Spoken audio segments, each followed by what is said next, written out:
I need y'all to pay attention to a historical pattern that almost nobody's talking about. Because every major empire in history, right before things start falling apart, does the same thing. They become something. Not stronger, not freer, not more democratic. Meaner, more paranoid, more obsessed with controlling people, more obsessed with enemies inside their own borders. And almost every single time, the people who lose rights first are the minorities. Political descendants, religious minorities. The people easiest to scapegoat when the empire starts panicking. Rome did it, Britain did it, the Soviet Union did it, and right now, the United States is doing it. So let's start with Rome, because people love romanticizing Rome, right? The architecture, the soldier, the aesthetics, the little TikTok edits with the dramatic music, you know? But Rome got paranoid toward the end. In the late 200s and early 300s, the empire became deeply paranoid about the internal enemies. One of the groups they targeted heavily? Christians. Emperor Diocletian launched what historians now call the Great Persecution. Churches destroyed, sacred texts burned, Christians stripped of legal protections, removed from government and military positions, imprisoned, tortured, and executed publicly. Now, here's the part people miss. Rome did not do that at the height of its confidence. Rome did that while the empire was already destabilizing. Economic problems, political instability, leadership crises, internal fragmentation. The cruelty was not proof that the empire was strong. See, the cruelty was proof that the empire was scared. Rome fell less than 200 years later. Now we're going to jump forward. The British Empire controlled roughly a quarter of the planet at its peak.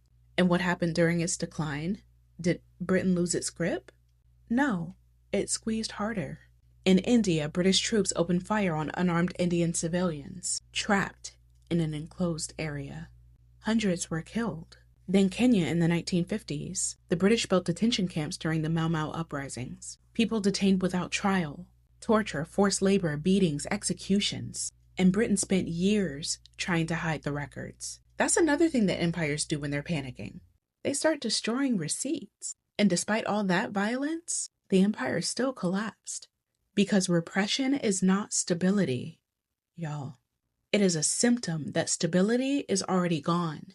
Now, the same thing with the Soviet Union. The closer the USSR got to collapse, the more paranoid the state became. Surveillance increased, dissidents monitored constantly. Critics labeled mentally ill and locked in psychiatric hospitals. Ethnic minorities targeted and deported.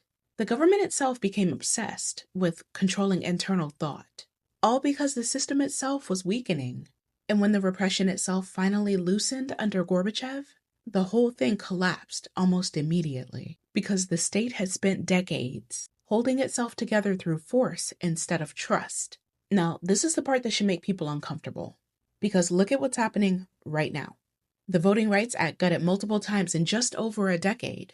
Affirmative action struck down, book bans, attacks on Black history curriculum, DEI dismantled across federal institutions, birthright citizenship under attack, universities pressured politically, mass deportation infrastructure expanding, protest rights increasingly criminalized, government pressure on media and education. That's the part people keep missing.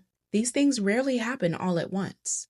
Empires do it piece by piece, slow enough for people to normalize each stage before the next one arrives. And what keeps bothering me is this. Every empire thinks that it's the exception. Rome thought Rome would last forever. Britain thought the sun would never set on the empire. The Soviet Union thought its system was permanent. All of them collapsed during the lifetime of people who thought collapse was impossible. That's why history matters. Not because history repeats itself perfectly, it doesn't, but because power repeats behavior constantly. And one of the oldest behaviors in the history of empires is this. When systems start failing internally, they look for someone to blame externally. Minorities, immigrants, descendants, teachers, journalists. Literally anybody easier to punish than the people actually causing the collapse. The pattern is older than this country itself, and pretending not to see it has never stopped it from happening.